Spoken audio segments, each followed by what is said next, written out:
as that possible counter pick could have been, but it does make sense with the combination of that Wukong and the Rumble as well, able to set up for those big team fight ultimates.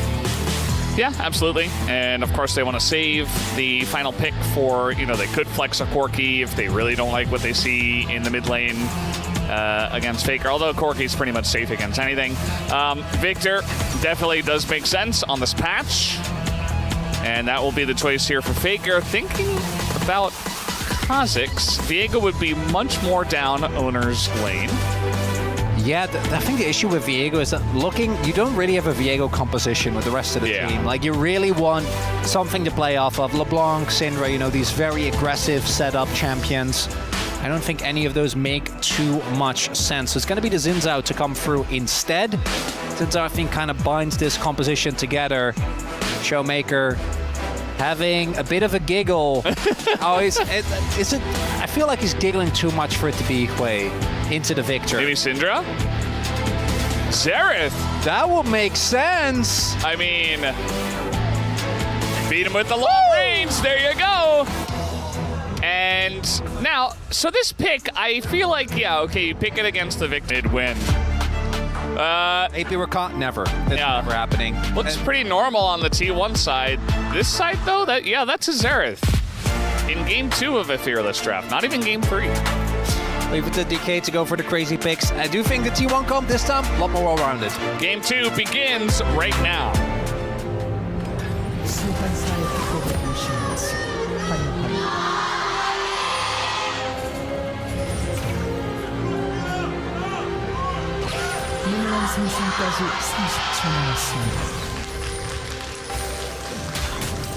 Alrighty, here we go. Will we see First Blood happen at the level 1 again?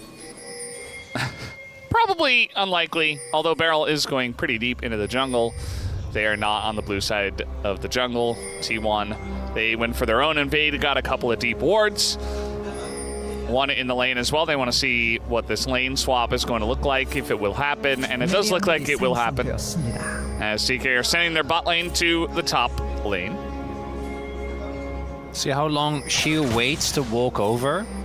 Because we have seen that specific ward a bunch of times before. We see even T1 actually ping the same location there. Saw a vision ping there. There is no vision, but they do not know that. Still playing accordingly, and it makes sense. I feel like with champions like Victor, it always feels like a Cold War race for who can have the most range. And outside of Hui, Xerath is basically the poster boy of having an infinite effective range. Really hard to get on top of him if he positions well for the T1 composition. It really is oh, that's not great. But Lucid is also just straight up trying to look for a level 2 play here. He is quite... Oh, nice. Gets the bait out there. And the problem with being Xin Zhao at level 2 is that you don't actually have access to your best skill in a duel. You don't have Q. And then also, Wukong has both extra armor and his smash, which basically means that you're not winning that 1v1, and Owner does have to peace out. I don't think it's that bad, though, for Owner, because he doesn't really waste that much time. Lucid actually spends a lot of time walking back and forth. So I have to see what the repercussions of this are in the long run. But if Owner crosses over and then gets matched, and Beryl also rotates, things could get a little ugly. There is, of course, a man advantage for T1 because they have Keria and Guma towards the bot side here. But even if Lucid can just steal a camp, like Owner's on vision, they are aware that this is happening. Are they going to collapse on him? They don't know the Beryl's here just yet. Owner's not in the brush. Beryl's also level 1. Now they know. And he's just going to kind of run and look at him. And he's like, yeah, I'm level 1 Rakan. Is he? Oh, he's going to try. Okay, good scryer there. Yeah. I think Lucid might still try to steal it. And Owner's going to pull it out. He's a level down. Owner's level 3. So I don't know about this one, DK. Yeah, you're not really getting a whole lot done. And Showmaker also backs. So, yeah, okay. A lot of waiting around just for T1 to get a very nice advantage here. The reason Lucid isn't level 3 is because of that one Raptor he missed. So if you look at the experience bar, it's very close. Not actually going to hit it. Will hit it now, but I don't think you have a lot of kill threat on Doran this early on, so probably just going to continue his full clear.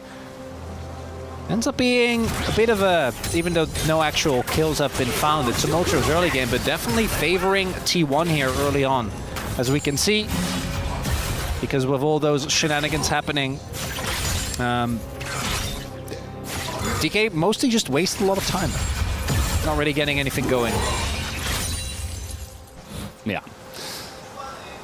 So definitely going to feel pretty decent here for T1, but still no first blood. You know, we're still very much in the origin stage of this game. You know, not a whole lot has happened outside of the little jungle shenanigans. Lucid going to get right back into farming. He's going to be down a camp. That's just going to happen just based on the way that this is all played out. The lane swap still kind of happened as the handshake comes in. Karia's getting burnt here, but that's a big wave, so you got to be careful. I love how Jonas Strong's getting hyped as well with the zoom-ins for Siu. He's like, is he going to go for it? I think that would have been a little bit too much. As we had the very common, of course, Cassante versus Corki top lane happening throughout all of this. They're actually fighting right now, aiming. Does he have Valkyrie? Probably not. Doesn't. If the Q hits, I think he would have been forced to flash, but not going to happen. And Ocean Drake goes over to T1. Yeah, aiming was trying the back there, so I imagine they were looking for a rotation, knowing that the dragon was already going to be gone. But then Doran got the cancel, which was what led to that whole sequence, and aiming taking a good beating. Showmaker not actually being able to really keep up with Faker, and that is, I think, one of the issues with Xerath. I feel like he really feels like he doesn't provide that much early game. Obviously, once you get 6, it gets a little better because you get to impact the map, but very reliant on getting at least a first item. Maybe once the inevitable Shuriman show comes out, then he can have early game laning presence, but I don't think we're there yet. He's not that popular at the moment, so he doesn't get quite the same buffs. You know, maybe if Showmaker pops off, he gets played a bit more and can push it in that direction. This lane stayed here, framing quite nice. As it is pushing into him, he's denying a lot of CS from Doran, in this case, his lane opponents, Corki versus Cassante. But yeah, all the grub's going to go over to T1 this time. Objectives early looking a lot better for T1. Able to get both a dragon as well as the first 3 grubs. Not a single one found there, and Lucid still playing from behind. Doesn't have 6 yet. He's not as far behind in experience as he was before. So I imagine him and Owner will hit it at around the same time, although I think Owner, with the blue buff being taken, might ding, and Lucid, just Krug's not going to do it. He's going to have to at least also clear his Raptors. Might be a window here for T1 if they want to go aggressive. He's making his way up top, and do I see the ultimate is ready for him. Lucid pathing away. I don't really think you can dive them, though. Yeah. Like, it's Rumble. Diving in 2025 as well? Well, that. And it's Rumble. If he can just ult the wave. And it seems like they're also like, yeah, no, maybe just covering for a possible gank could also be the angle here. There's not a whole lot happening. You know, there's not a lot of camps right now. Okay, we're going to have a bit of damage coming in on Siu. That's more than half his health. Taken down. Lucid is here. Owner spotted. And Siu just holding on to his ult, just in case.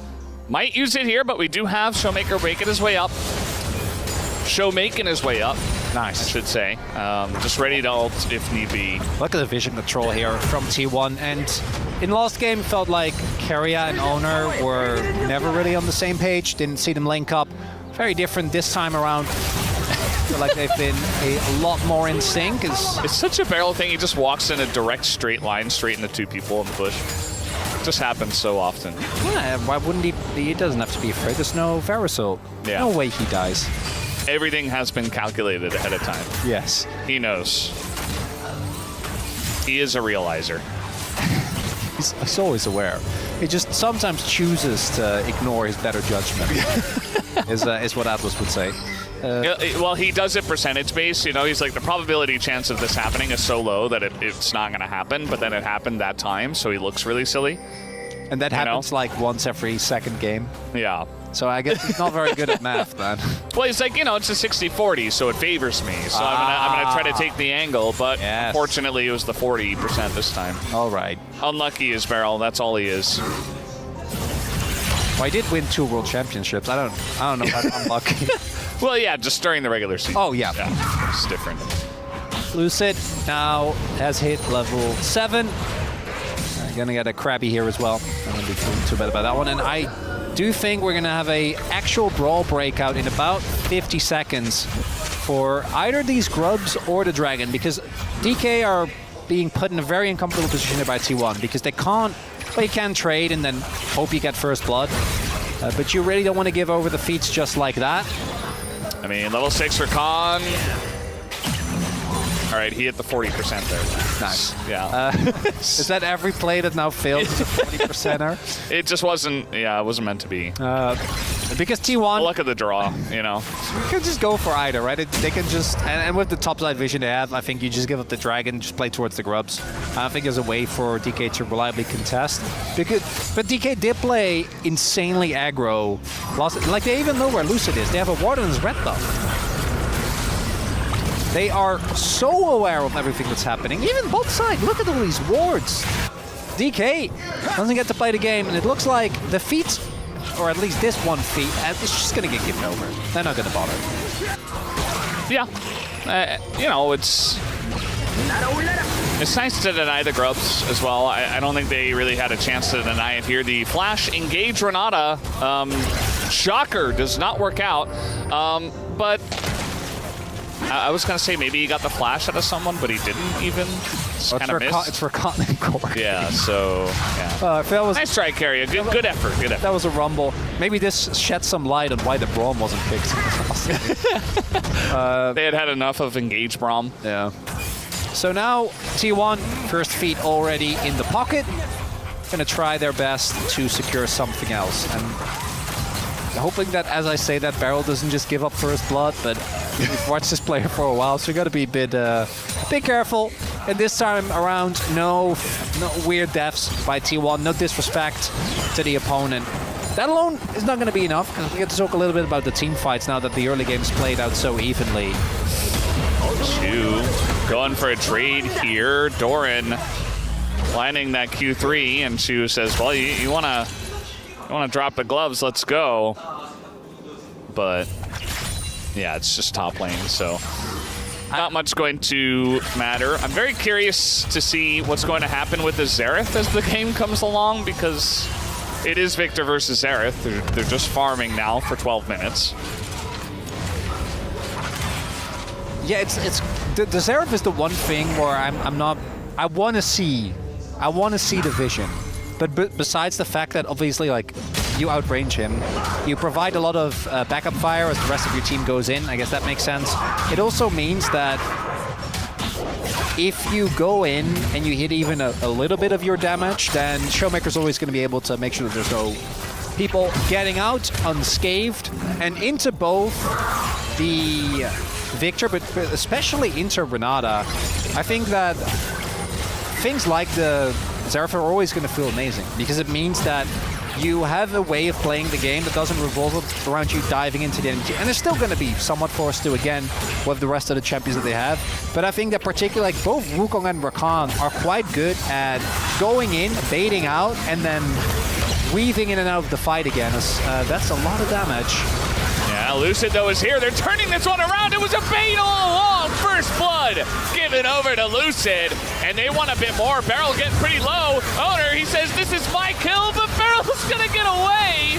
Meanwhile, we got the bailout here. Lucid looks like he will get the kill and deny the bailout. Can he actually survive, too? That would be insane. They all survive after that. Unbelievable.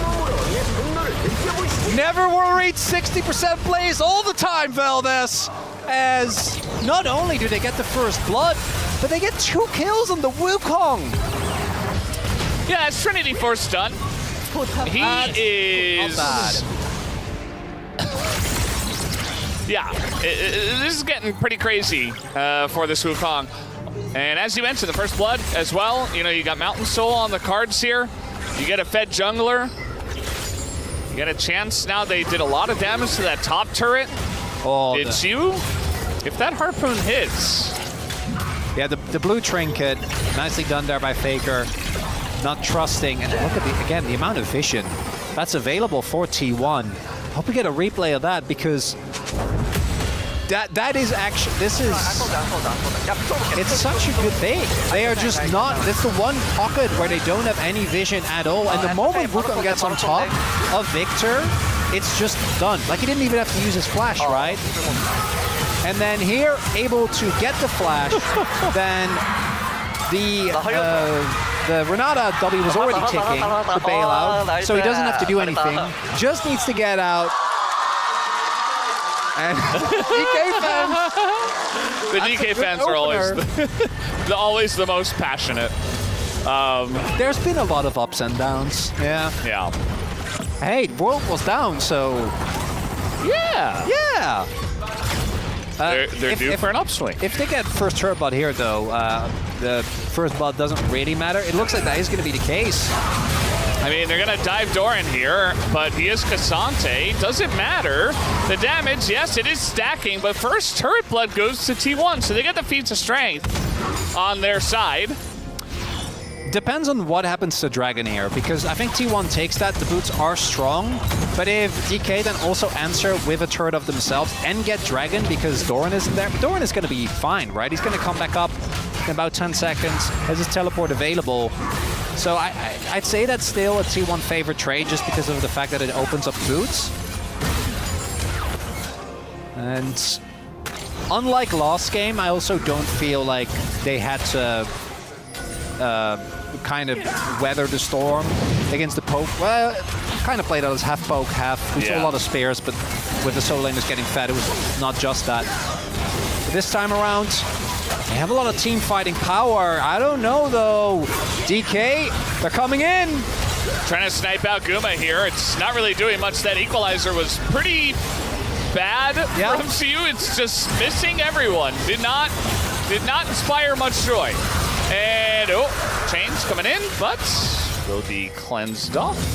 Nice little Mikhails. Bit of damage coming in as he's pulled towards the guys he's burning. Got to be careful with that one, as now Owner in a lot of trouble. Has to go back in looking for the reset, and he will be taken out. But she will go down himself. So 1 for 1, but your T1, I mean, you get the Mountain Drake. A bit of range with the Xerath here. They're trying to siege onto this mid turret and get a bit more, as actually maybe even an engage here, but instead it's just Cassante. And the engage doesn't happen. Beryl says, better luck next time. Yeah, that Mikhails actually, I think, ends up coming pretty clutch there from Beryl. Got that first, meant that he could cleanse Shiyu, and then Keria could have definitely used his Renata ult earlier. I think that could have actually saved Owner because they just needed a bit more time to actually get the reset. And it is with Xin Zhao, if you can get into a longer fight with your heal on your passive as well as Sundered Sky, you can really survive a lot. So instead is going to be, I think, a DK favorite trade. If you take another look, the ults, pretty bad here from DK. Yeah. Neither of them really does anything. Oh, he actually hit Keria with 1 tick. Yeah, exactly. And then T1, you got the Dragon. Like, they use a bunch of their cooldowns, and I think they should take it and leave it at that, but that's not the case. Oh, Faker in a bit of trouble. He does have Keria nearby, though, as the Wukong doing a decent amount of damage with the fedness he got early on, but Faker is going to live, and now the rest of T1 comes over the top. Beryl will be taken out in essentially a 4v1. The rest of DK just backed away from that play. So that the reinforcements were there, and they wanted none of it. And this time, T1, that's a classic as well. Faker in a position where it looks like it might be too good to be true. Ends up being just that. Shiyu definitely still respecting Doran. Even with Deleandres, Doran went Spirit Visage first, so between just that, as well as the sustain he gets, particularly when he ults, gotta be respectful. And Beryl going down 40%. Happens to the best of us. Unlucky. Take another look at what started off with Showmaker getting taken quite low. Help me trade with this, said Faker. Giefing there. Immediate backup from his team. Showmaker not able to quite get the damage done. And by the time Lucid was on top of him, he was the only one doing damage. There wasn't really any further follow-up. A couple of orders from aiming, for example, could have changed it, but I think DK made the right call to just let Barrel go. Do note, and we haven't mentioned this really as much, T1 might be down a little bit in gold, but not only do they have the feats, but they are sitting on Mountain Soul Point, which invalidates, I think, basically everything that DK wants to do. I think DK's comp is very reliant on getting that big upfront burst of damage and then play from there. And you can argue, like, play a little bit around the Zeref poke. Neither of those things will work once Mountain comes through. So T1, as long as they play it slow, set up for that objective, I think they're looking really good to bring us to a game number 3. Thorin might be in some trouble here, but even if he ends up going down, I don't think it means too much. Oh, Shiu trying to bait him into this fight. Doran, oh, this time it's a nice equalizer. He's burning the whole way through, but it's Cassante. Here comes Lucid, and he kind of messes up the angle. Doran's just gonna maybe run this one off aiming. No, not again. He's gonna flash forward, and he's gonna bait Lucid into it. Lucid is so dead. As eventually he does be taken out as T1, they get a big win in that pick, and now they'll look for Otacon. And that's a Doran special right there! I thought he was dead. Clearly DK thought he was dead as well. And the overchase ends up costing them dearly as now T1 not only did they get those kills, but also Shield doesn't have ults. This Otacon feels like it might be a done deal. Doran's still alive. We'll see if Showmaker and his buddies can turn the tide, but with the zone control, I don't think that's happening. He's gonna just have to try to get in there and go for the steal. They are looking to take out Kuma, but he's just not that weak. And now he's got the buff. The rest of T1 thinking about going in. They're just gonna back away from this one. Actually, a TP from Faker will be denied, so kind of odd positioning there, but he's gonna back away. And T1 get away with the buff, and we'll look for another push. Really big win for T1. And yeah, DK, I was about to say, you gotta hightail it towards that dragon. You cannot give away the Mountain Soul. Shiu doesn't have his TP available, but neither does anyone on T1 have TP. The problem now is that even if you win the fight, that in of itself is not going to be enough. As we take another look at how Doran got to survive, because it felt like a done deal. First gets the reposition, and gets over the wall, and then this is kind of insane, and just a couple of hit rockets would have been the end of it. Lucid, just as you point out, misses up that W. He also could have ulted. And then, insult to injury, Kuma's ult hit, aiming doesn't immediately get out of it, then the flash W connects. And now, they might lose Soul for that, and that would bring us to, I think, almost guaranteed game number 3, Valdez. Yeah, I'll have to wait and see how this one does play out. It's still at least an even gold state, so maybe there's a fight that DK can take. Lucid, though, spotted on the flank. And get the dragon. The problem is that you don't actually kill anyone. There's no TPs. I think T1 should just send it. I mean, you've got the buff, right? You've got the res. Lucid spotted. He's ulted away. He's not able to get in range. They don't even commit to this one, DK. As, yeah, just going to McHale's to slow off, and DK back out of that. So Mountain Soul over to T1. No Baron, and I mean, at least for DK, maybe you can kind of just wait out the timing as Faker's just kind of wandering into the jungle. He's like, I will use this. I'm using it, guys. Please take me down. I love how DK is just like, no. Not doing it, which... Please get... Well, they still get stuff for taking him down as long as you don't trade kills. I think you still should. Yeah, 100 gold. Yeah. That's still 100 gold if you don't... Sure. Yeah, no, exactly. Yeah.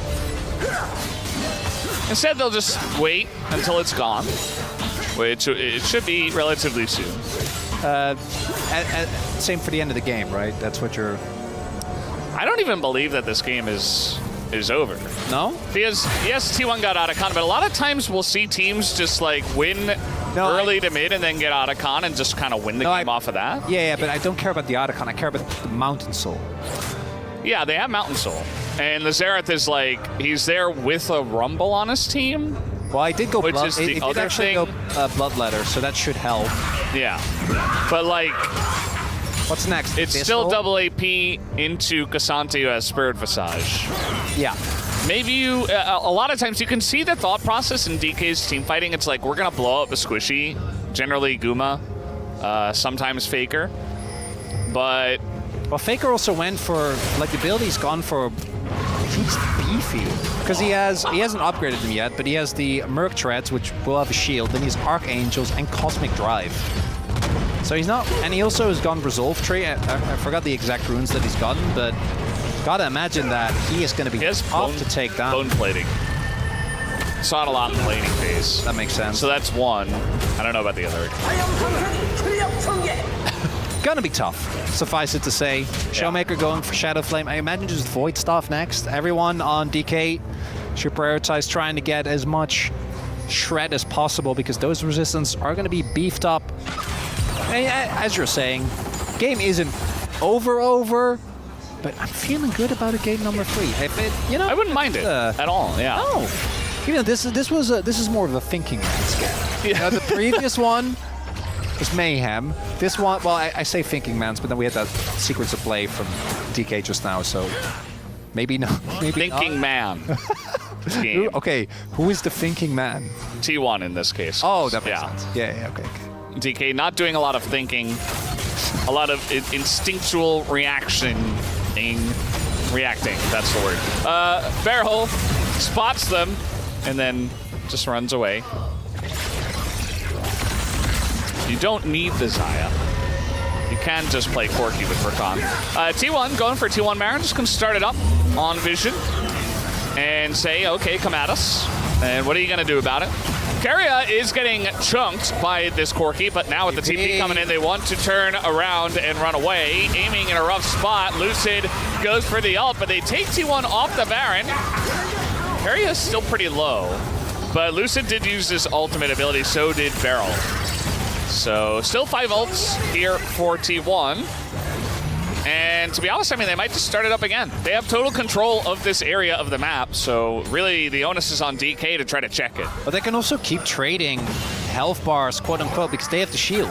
So you can see, as long as you use that, it's going to be really hard to win. There's another TP. This time it's Faker. I mean, the flanking Victor, not as crazy, but Owner's getting in there. He's really making this happen, as now the flanking Victor trying to burst down Showmaker, and that he will with the help of Guma. They get a couple of kills, and Guma will survive as well. And so I guess that flanking Victor was pretty good after all. And Lucid, Can he even kill Doran? He has ult. Oh no, sorry, his ult just timed out. Yeah, I guess he's got Corki. Okay, that's a nice little pick. Doran's just going to get picked for free. Yeah, he has Cleaver. Good enough. Corki is his passive. They're able to get through him. That was definitely one of the most proactive Victor plays I've ever seen. I do appreciate that. TPing in, flashing over the call, getting the Mega Storm. And they'll get Baron, but who cares? They further solidify the gold lead. Take a bunch of crucial cooldowns. No flash for Showmaker, Shiu, or for aiming. Take another look at the replay here. And it's Owner that actually this time around able to get the setup that he needs, right? Keria forces an early flash. Then even after Showmaker flashes, Owner still connects the ult, gets the knock up. And then Doran tanks while Faker blitzes through. It's kind of insane. Guma had like 2 people on him, and he was getting peel, yes, and he had the bailout, but he was still able to kind of have the wherewithal to get the snipe on a Showmaker to finish him off. Yeah. Like, it was very clear that the comms were clear, in fact, and everybody was like, okay, kill Showmaker, he's out of position, he has no flash. So nicely done by Guma and Faker there. T1 clearly tightened it up after game number 1. The only way they lose is if they... Oh my god. Nice equalizer, but that's a Xintao. So not really amounting to too much. See you now in a really rough spot. Just totally caught up. Barrel as well just joins him. He says, I will won't let you go down alone. Lucid just spinning in the back line. As meanwhile, Doran is just diving. He is Cassante. He's like, okay, turret changes, whatever. And he's going to go down to it, actually. Owner, as well, in a bit of trouble here. Ult's coming down, and actually he's totally fine. The rest of the team, T1, does come in and clean him up. There's the ace. And T1 feeling pretty good about their situation here, looking for Elder. As I was about to say, the only way you lose this game if you're T1 is lose Elder, and they don't lose it. They don't flip it. The amount of burst that comes through there on the barrel, absolutely disgusting. Ends up being enough, and then Carrier finds both a great ult to zone away the damage dealers, while also getting a handshake to put Chiu in a position. But as you're saying, Barrel so graciously decides, well, might as well look for the turnaround. The turnaround does not happen. Toaster oven not hot enough. Chiu, unfortunately, in this game, not nearly as big as it was in the last one. And then Doran goes down. Who cares? It doesn't matter. Elder is going to be picked up. I guess they waited as long as possible for the respawn, or I'm not sure if it was the respawn or if they just want to have the buff for as long as possible to guarantee Baron and Elder uptime. But I don't think we're going to be seeing anything else. It's Lucid. This is a Challenger special. He still got it. Where are you going, buddy? A year into the LCK. Yeah, he tried to go for the Hail Mary steal, but he's dead. Oh, well, might not be dead, but now he's dead. Right? Yeah, probably. Okay. He's W, but like Nice it little doesn't. dodge. Well, he's getting collapsed on. He's dead. No, they. Oh. Yeah. He's. It didn't. It didn't. dead. Tell us it's fine. It doesn't matter. Well, that should be Exodia here in just a moment. For T1, they'll have Elder and Baron. As Doran. We now have two separate timelines, Valdez, because this is either about to be the funniest story for DK fans about how I did the classic DK thing of stomping game 1, doing a weird pick game 2, and then losing the series. Yeah. Or they finally turn it around. And for T1, if they do end up winning, it's the classic lose game 1, win the next 2. Yeah, or like win game 1 and then fool around in game 2 and then win game 3. Yeah. And like they do, both teams do this all the time. Yeah. I feel like we come into every new year and we're like, new team, new players, new us. No, it's exactly the same. Oh, nothing ever changes. Because TP comes in, and all that's left standing is the Nexus, and I don't think it's going to be for very long, Valdez. Yeah. At this point, Exodia acquired. You've got so much poke with Varus and Victor. And Curry's just going to send an ult in, knowing that they're going to have to stop them on these turrets, but they're not going to stop anything except themselves, as Doran will go down, so they got him, and that's about it. That's a gigantic storm, and he's actually going to be sniped there, as down will go the Nexus. It is a Quadra for Guma, and there you go, T1 will